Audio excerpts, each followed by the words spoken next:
नमस्कार प्यारे बच्चों, कैसे हो? बिल्कुल ठीक होंगे। स्वागत है आप सभी का बिहार विद्यापीठ ऑनलाइन क्लासेस में। मेरे प्यारे बच्चों, आज की इस वीडियो में मैं आपको विज्ञान से लगभग 50 ऑब्जेक्टिव महत्वपूर्ण प्रश्न देने वाला हूं। ठीक है बच्चों, 10 से 12 मिनट लगेंगे। बिल्कुल समय ना गंवाएंगे हम लोग और सुपर फास्ट में चलेंगे। ठीक है मेरे प्यारे बच्चों, तो वीडियो को शुरू करते हैं। और हाँ बच्चों, जो भी चैनल पर नए, चैनल को सब्सक्राइब कर लीजिए और वीडियो को शेयर कर दीजिए। बिल्कुल सुपर फास्ट में चलेगा क्वेश्चन। तो प्यारे बच्चों, क्वेश्चन को हम स्टार्ट करते हैं और बिल्कुल वीडियो को स्किप मत कीजिएगा, पूरा क्लास देखिए। ठीक है बच्चों, पहला क्वेश्चन आप सभी की स्क्रीन पर है, देखेंगे मेरे प्यारे बच्चों। पहला क्वेश्चन, निम्नांकित में कौन मलेरिया परजीवी है? निम्नांकित में कौन मलेरिया परजीवी है? मेरे प्यारे बच्चों, ऑप्शन है प्लाज्मोडियम, लिस्मानिया, प्रोटोजोआ, इनमें से कोई नहीं। तो याद रहेंगे प्लाज्मोडियम क्या है? एक मलेरिया परजीवी है। नेक्स्ट क्वेश्चन है, निम्न में से उत्तम ऊर्जा का स्रोत कौन है? निम्न में से उत्तम ऊर्जा स्रोत कौन है? निम्न में से उत्तम ऊर्जा स्रोत का नाम बताना है। तो मेरे प्यारे बच्चे याद रहेंगे, ऑप्शन है कोयला, लकड़ी, पेट्रोलियम। बायोमास जो है ना, उत्तम ऊर्जा स्रोत है। ये बायोमास जो गैस, ये जो प्रदूषण नहीं करेगा। अगला क्वेश्चन, सल्फर परमाणु की बाह्यतम कक्षा में इलेक्ट्रॉनों की संख्या कितनी होती है? सल्फर परमाणु की बाह्यतम कक्षा में इलेक्ट्रॉनों की संख्या कितनी होती है? 4, 5, 6, 7। याद रखिए प्यारे बच्चों, सल्फर परमाणु की बाह्यतम कक्षा में टोटल 6 इलेक्ट्रॉन होते हैं। ठीक है बच्चों, क्वेश्चन नंबर 4 आपका स्क्रीन पर ही रहा। मानव हृदय में कोष्ठकों की संख्या कितनी होती है? 2, 3, 4, 5। तो मेरे प्यारे बच्चों याद रहेंगे, मानव हृदय में कोष्ठकों की संख्या कितनी होती है? 4 होती है। कितने चैम्बर होते हैं? 4 होते हैं मेरे प्यारे बच्चों, 4 होते हैं। मेरे प्यारे बच्चों, अगला क्वेश्चन आपका ये रहा, कह रहा है क्या, ध्यान से देखिए।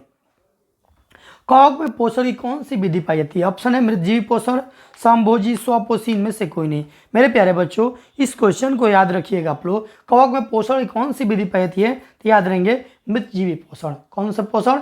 मृतजीवी पोषण। मेरे प्यारे बच्चों, बिल्कुल सभी को समझ में आएगा, बिल्कुल आएगा मेरे प्यारे बच्चों। ये भी जो भी 100% पूछे जाने वाला प्रश्न है, ये जो भी आपके पास जो प्रश्न चल रहे हैं, ये सब चुना हुआ प्रश्न है और टॉप का प्रश्न है। इसलिए मेरे प्यारे बच्चों, वीडियो को शेयर कीजिए और चैनल को सब्सक्राइब कीजिए। और हाँ, PDF लेने के लिए व्हाट्सएप ग्रुप ज्वाइन कीजिए, जिसका लिंक मैं वीडियो का डिस्क्रिप्शन में दे रखा हूँ। ठीक है बच्चों, अगला क्वेश्चन, निम्न में से कौन सा असंतृप्त हाइड्रोकार्बन है? निम्न में से कौन सा असंतृप्त हाइड्रोकार्बन है? मेरे प्यारे बच्चों, इस क्वेश्चन का आंसर करके ethane, methane, propane, butane, methane बताएंगे इसका राइट आंसर क्या होगा। तो मेरे प्यारे बच्चों याद रहेंगे, मेरे प्यारे बच्चों, इसका राइट आंसर हो जाएगा C2H4 हो जाएगा, एथेन हो जाएगा। नेक्स्ट क्वेश्चन, निम्न में से किस लेंस की फोकस दूरी धनात्मक होती है? अवतल लेंस, उत्तल लेंस, समतल लेंस, अवतल लेंस, या इनमें से कोई नहीं। याद रहेंगे, उत्तल लेंस की फोकस दूरी धनात्मक होती है और अवतल लेंस की फोकस दूरी ऋणात्मक होती है। मेरे प्यारे बच्चों, अगला क्वेश्चन, किस लेंस का उपयोग कर दीर्घ दृष्टि दोष को संशोधित किया जा सकता है? मेरे प्यारे बच्चों याद रहेंगे, किस लेंस का उपयोग कर दीर्घ दृष्टि दोष को संशोधित किया जाता है? तो याद रहेंगे उत्तल लेंस का। एल्युमिनियम पर मोटी ऑक्साइड की परत बनाने की प्रक्रिया क्या कहलाती है? एल्युमिनियम पर मोटी ऑक्साइड परत बनने की क्रिया, नहीं बनाने की क्रिया, जंग होने से बचाने के लिए जस्तीकरण, समृद्धीकरण, एनोडीकरण। तो इनमें से कोई नहीं, याद रखेंगे एनोडीकरण राइट आंसर हो जाएगा आपका। अगला क्वेश्चन, विद्युत ऊर्जा का व्यापारिक मात्रक क्या है? विद्युत ऊर्जा का व्यापारिक मात्रक क्या है? वाट प्रति घंटा, यूनिट, इनमें से कोई नहीं। तो याद रखेंगे राइट आंसर मेरे प्यारे बच्चों, इस क्वेश्चन का आंसर याद रखेंगे, विद्युत ऊर्जा का व्यापारिक मात्रक क्या है? यूनिट है, जो कि यूनिट में हमारे घर की जो बिजलियाँ होती है, उसको जो बिजली रीडिंग करने वाले आते हैं, उसके यूनिट में काट के जाते हैं। ठीक है बच्चों, 11 नंबर क्वेश्चन, मेरे प्यारे बच्चों, चैनल पर नए, चैनल को सब्सक्राइब कीजिए और वीडियो को शेयर कीजिए। सामान्य नेत्र के लिए दूरबिंदु कौन है? मेरे प्यारे बच्चों, बहुत जल्द मैं आप सबके बीच लाइव आने वाला हूँ। पहला 11 नंबर क्वेश्चन है, सामान्य नेत्र के लिए दूरबिंदु है। याद रखेंगे, सामान्य नेत्र की दूरबिंदु होती है अनंत होती है। सामान्य नेत्र की दूरबिंदु क्या होती है? अनंत होती है। और निकटतम बिंदु पूछेगा तो याद रखेंगे 25 सेंटीमीटर। हाइड्रोजन के 2 परमाणुओं के बीच कितने आबंध होते हैं? हाइड्रोजन के 2 परमाणुओं के बीच कितने आबंध होते हैं? याद रखेंगे 1 आबंध होते हैं। हाइड्रोजन के 2 परमाणुओं के बीच कितने आबंध होते हैं? मेरे प्यारे बच्चों, 1 आबंध होते हैं।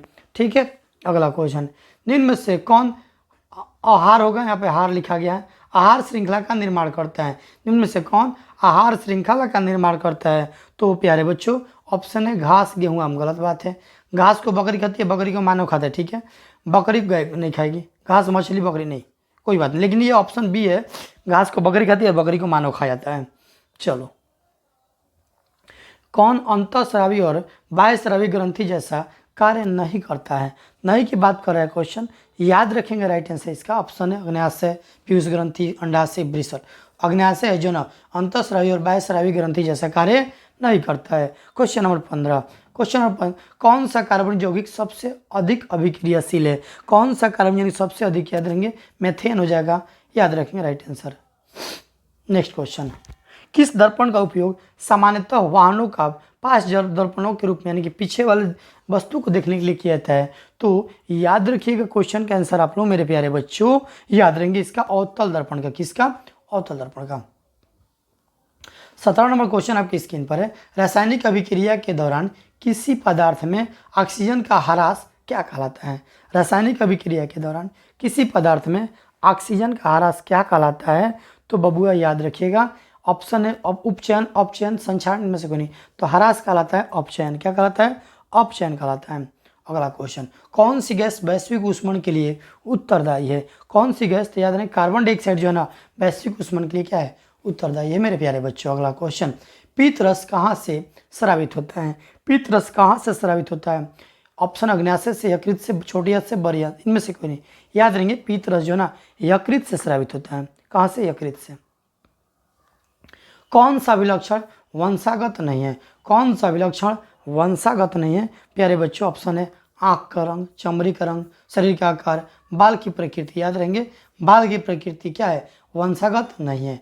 आधुनिक आवर्त सारणी में समूहों की संख्या कितनी है? ऑप्शन है 7, 8, 9 या 18।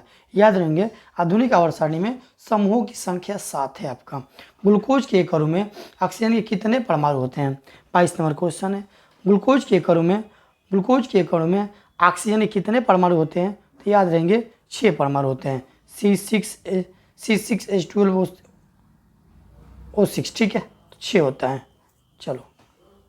चलो बच्चों अगला क्वेश्चन, शुद्ध जल का पीएच मान कितना होता है? शुद्ध जल का पीएच मान कितना होता है? तो शुद्ध जल होता है उदासीन होता है तो 7 होता है। किस रंग का तरंगदैर्घ्य सबसे बड़ा है?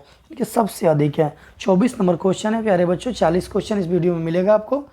किस रंग का तरंगदैर्घ्य सबसे अधिक है मेरे प्यारे बच्चों? याद रहेंगे लाल रंग का तरंगदैर्घ्य सबसे अधिक हो। चलो अगला क्वेश्चन, फ्लेमिंग के वामहस्त नियम में बाएं हाथ की तर्जनी क्या संकेत करती है? तो याद रखेंगे फ्लेमिंग के वामहस्त नियम में बाएं हाथ की तर्जनी जो है ये चुंबकीय क्षेत्र की दिशा को डिनोट करती है। ठीक है बच्चों। अगला क्वेश्चन, इनमें से कौन सा यौगिक ईंधन के रूप में इस्तेमाल किया जाता है? तो याद रहेंगे इसका राइट आंसर आप लोग क्वेश्चन नंबर 26 को याद रहेंगे, इथेनॉल को ईंधन के रूप में इस्तेमाल किया जा सकता है। 27, कौन सा पदार्थ लाल लिटमस पत्र को नीला कर देता है? वह कौन सा पदार्थ है जो लाल लिटमस पत्र को नीला कर देता है? तो प्यारे बच्चों याद रहेंगे क्षार हो जाएगा राइट आंसर। तो प्यारे बच्चों अगला क्वेश्चन हम लोग का ये रहा 28, नई कार्तीय चिन्ह परिपाटी के अनुसार दर्पण के सामने रखे गए बिंब की दूरी कैसी ली जाती है? तो याद रहेंगे ऑप्शन धनात्मक, ऋणात्मक, कभी धनात्मक कभी ऋणात्मक, इनमें से कोई नहीं। याद रहेंगे नई कार्तीय चिन्ह परिपाटी के अनुसार दर्पण के सामने रखे गए बिंब की दूरी हमेशा ऋणात्मक ली जाती है। अगला क्वेश्चन 29, खाद्य पदार्थों के डिब्बों पर जिंक के बजाय टिन का लेप होता है, क्यों? क्योंकि टिन के अपेक्षा जिंक अधिक महंगा होता है, टिन की अपेक्षा जिंक गलनांक अधिक है, टिन की अपेक्षा जिंक अधिक अभिक्रियाशील है, टिन की अपेक्षा जिंक कम अभिक्रियाशील है। तो प्यारे बच्चों याद रखेंगे 29 का आप लोग याद रखिएगा, टिन जो होता है ना जिंक की अपेक्षा अधिक अभिक्रियाशील होता है, इस वजह से इसका राइट आंसर सी हो जाएगा। निम्न में से कौन सा अंग संवेदीग्राही नहीं है? निम्न में कौन सा अंग संवेदीग्राही नहीं है? संवेदी यानी कि जो संवेदना के लिए, जैसे कान छू सकते हैं, आँख छू सकते हैं, कान नाक भी छू सकते हैं, लेकिन दिमाग नहीं छू सकते हैं, जो कि ऑप्शन डी हो जाएगा राइट आंसर। ठीक है, चलो मेरे प्यारे बच्चों 31, समांतर क्रम में संयोजित प्रतिरोधों की संख्या घटने के उपरांत संयोजित प्रतिरोधों का कुल प्रतिरोध क्या होता है? तो याद रखिएगा राइट आंसर प्रतिरोध क्या होता है? बढ़ता है। ठीक है, समजात अंग के उदाहरण कौन है? समजात अंगों का उदाहरण कौन है? तो याद रहेंगे समजात, हमारा हाथ और कुत्ते का गर्भपद नहीं है। ठीक है, हमारे दांत और हाथी के दांत। ठीक है, और देखिए तब तक आलू और घास के ऊपरी भूस्तरी, ये जो है समजात अंग है। चलो निम्न में से कौन सा पद विद्युत परिपथ में विद्युत शक्ति को निरूपित करता है। तो मेरे प्यारे बच्चों इसका ऑप्शन छूट गया है, ठीक है मेरे प्यारे बच्चों, मैं इसका ऑप्शन लिख दे रहा हूँ, घबराइए मत। ई हो जाएगा आपका पहला option I square R, B हो जाएगा आई आर स्क्वायर, सी हो जाएगा भी स्क्वायर आई, और डी हो जाएगा भी आई स्क्वायर।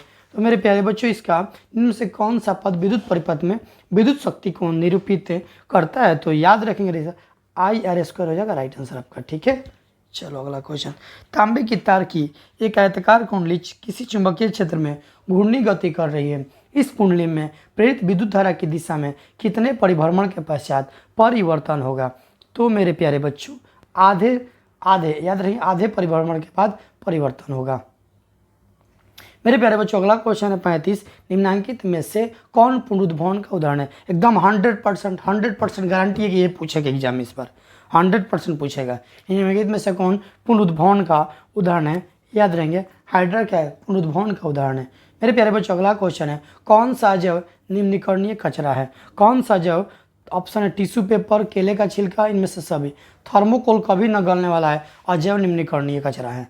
टिंडल प्रभाव प्रकाश की कौन सी परिघटना को प्रदर्शित करता है? मेरे प्यारे बच्चों टिंडल प्रभाव, तो याद रहेंगे ऑप्शन है डी हो जाएगा, प्रकाश का प्रकीर्णन। परावर्तन नहीं होगा, अपवर्तन विक्षेपण में प्रकाश का प्रकीर्णन टिंडल प्रभाव को दिखाता है।